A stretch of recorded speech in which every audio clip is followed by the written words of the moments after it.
Hi hello. तर आज बुद्ध पौर्णिमा, वैशाख पौर्णिमेचा हा पवित्र दिवस भगवान बुद्धांचा जन्म, ज्ञानप्राप्ती आणि महानिर्वाण या तिन्ही घटनांनी पावन झालेला आहे. आजच्या दिवशी सगळीकडे एक वेगळीच शांतता आणि चैतन्य जाणवते. आता कोणताही सण म्हटलं की आता आपल्या घराची स्वच्छता तर आलीच, आणि स्वच्छता घरात असेल तर प्रसन्नताही तिथे वास करत असते. आता घर स्वच्छ झाल्यानंतर मी पण मंगल स्नान करून छान अशी आजच्या दिवसासाठी तयार झाले. सणावाराला साधे पण सुटसुटीत असे छान कपडे घातले की मन आपलंसुद्धा प्रसन्न राहतं. आता इथे मी पूजेची तयारी करत आहे. माझ्याकडे सुंदर अशा बुद्धाच्या 2 मूर्त्या आहेत आणि त्या दोन्हीचंसुद्धा मी छान असं स्वच्छ करून त्यांना स्नान करून मी पूजा इथे सुंदर अशी मांडत आहे. आता मी दारामध्ये सुंदर अशी रांगोळ काढून घेतली आहे पिंपळाच्या पानाची.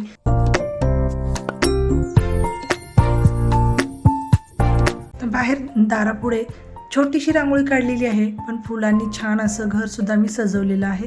बुद्ध पौर्णिमेला पांढऱ्या फुलांचे महत्त्व असते, पांढऱ्या कपड्यांचे.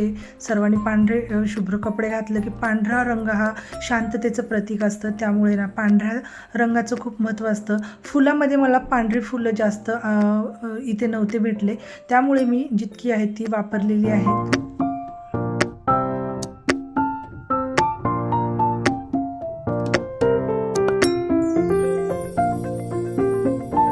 आजचा दिवस म्हणजे शांतीचा संदेश देणारा दिवस. बुद्धांच्या चरणी नतमस्तक होऊन जगाला सुख आणि शांती लाभू दे हीच प्रार्थना केली. आता या ठिकाणी वंदनासुद्धा घेऊन झालेली आहे आणि पूजेनंतर वेळ होती ती नैवेद्य आणि नाश्त्याची. तर इथे मी नाश्त्यामध्ये केलेलं आहे शेवया, गव्हाच्या शेवया, ज्या की त्या अशा उकडून घेतल्या आणि आमच्याकडे असं उकडून घेतात, त्यावर बारीक चिरलेला गूळ टाकायचा. गूळ टाकून त्यावर दूध तूप टाकून छान असं अशा गोड शेवया आम्ही नाश्त्यामध्ये आज बनवल्या. आणि आमच्याकडे शेवया अशा पद्धतीने गोड खाल्ल्या जातात. तुमच्याकडे कशा करतात ते मला नक्की कमेंट करून सांगा. आणि मी आता नैवेद्यासाठी तांदळाची खीरसुद्धा केलेली आहे.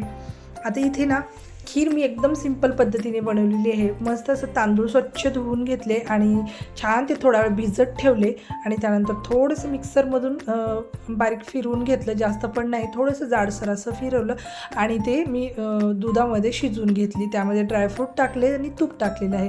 मस्त अशी सिंपल पद्धतीची मी खीर नैवेद्यासाठी केलेली. तुम्ही तांदळाची खीर कशा पद्धतीने करतात ते सुद्धा मला नक्की कमेंटमध्ये सांगायला विसरू नका. आणि सर्वांनी शेवयाचा नाश्ता केला, खिरीचं नैवेद्य ठेवलं आणि दुपारच्या जेवणाची आता ही वेळ. उन्हाळा आहे आणि आंबे घरी असताना आमरसाशिवाय सण पूर्णच होत नाही. आणि आजचा बेत होता आमरस, रसाळ आमरस आणि गरमागरम अशा पोळ्या. मस्त असं पापड, आमटी, भात, खूप सारं असं दुपारच्या जेवणामध्ये मी छान असे पदार्थ केलेले आहेत. तर असा होता माझा आजचा बुद्ध पौर्णिमेचा स्पेशल दिवस. तर तुम्हाला हा व्हिडिओ कसा वाटला नक्की मला कमेंट करून सांगा. तुम्हा सर्वांना बुद्ध पौर्णिमेच्या खूप खूप शुभेच्छा.